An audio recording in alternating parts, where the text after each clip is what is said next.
মৃত্যুর দীর্ঘ 4 মাস পর ইরানের সাবেক সর্বোচ্চ ধর্মীয় নেতা আয়াতুল্লাহ আলী খামেনির রাষ্ট্রীয় জানাজা।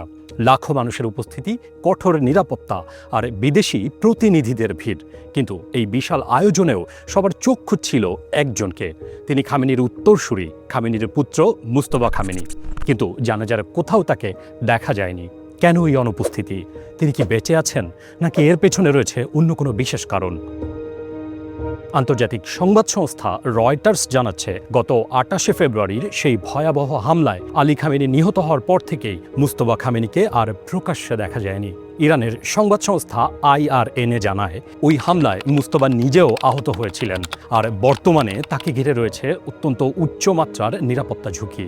ইসরায়েলের প্রকাশ্য হুমকি এবং সাম্প্রতিক যুদ্ধের তিক্ত অভিজ্ঞতার পর ইরানের নিরাপত্তা সংস্থাগুলো মুস্তফার জনসমক্ষে আসাকে এই মুহূর্তে অত্যন্ত ঝুঁকিপূর্ণ মনে করছে। আশঙ্কা করছে, জানাজার মতো বড় জনসমাগমে এলে তার উপর আবারও মার্কিন বা ইসরায়েলি ড্রোন হামলা হতে পারে। তবে এই অনুপস্থিতি স্বাভাবিকভাবেই জন্ম দিয়েছে হাজারো জল্পনা কল্পনার। পশ্চিমা ও আন্তর্জাতিক কিছু গণমাধ্যমের দাবি, হামলায় মুস্তফা খামেনি এতটা গুরুতর আহত হয়েছেন যে তার শারীরিক অবস্থা আর আগের মতো নেই। তবে রয়টার্স সহ শীর্ষ কোনো সংবাদ মাধ্যমে এই দাবির সপক্ষে কোনো সুনির্দিষ্ট বা নিশ্চিত তথ্য দেয়নি। তারা বলেছে, ইরান সরকারও তার স্বাস্থ্য নিয়ে এখনও কোনো বিস্তারিত ব্যাখ্যা দেয়নি। ফলে গুঞ্জনের ডালপালা কেবল বেড়েই চলেছে। অনেকেই প্রশ্ন তুলছেন, নিরাপত্তাই যদি মূল কারণ হয়, তবে তিনি অন্তত একটি ভিডিও বার্তাও কেন দিলেন না? এক্ষেত্রেও ইরান অত্যন্ত সতর্ক অবস্থান নিয়েছে।